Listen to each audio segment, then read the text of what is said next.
Autre sujet, le Premier ministre Daniel Kablan-Duncan était à la direction générale des impôts, une visite de travail pour favoriser et stimuler un cadre de collaboration et d'échange d'informations plus dynamique. Hugues Hervé Blé.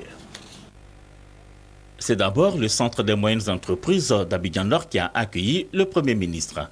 Destiné à la gestion des moyennes entreprises dont le chiffre d'affaires hors taxes est compris entre 400 millions et 3 milliards de francs CFA, il couvre les communes du plateau de Yopougon et 7 autres.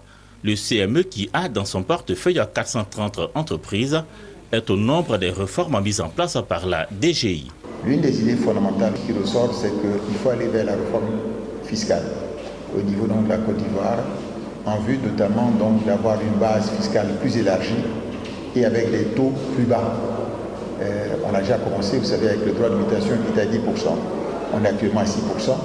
Il y a d'autres domaines dans lesquels nous allons faire des efforts, de manière à ce que le contribuable ne soit pas trop imposé.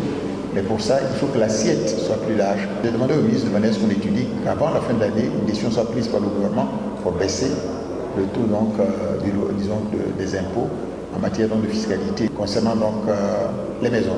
De nouvelles réformes, il a été aussi question à la Tour E qui abrite la Direction générale des impôts. Le directeur général des impôts, Abinan Pascal d'abord, ensuite le ministre auprès du Premier ministre chargé du budget, Abdourahmane Sissé ensuite, ont mis en exergue les moyens élaborés pour l'élargissement de l'assiette. L'un d'eux est le livre foncier électronique. Nous avons énormément de transactions foncières et à chaque fois, vous allez chez votre notaire, vous voulez faire une opération, vous venez avec des documents.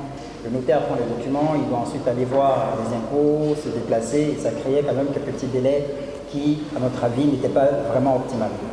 Donc nous avons décidé, sous l'impulsion du gouvernement et du chef de l'État, de mettre en place un livre foncier électronique, de sorte à ce que tous les notaires, lorsqu'ils ont une transaction à faire, ils peuvent se connecter en ligne et vérifier directement en ligne l'ensemble des documents.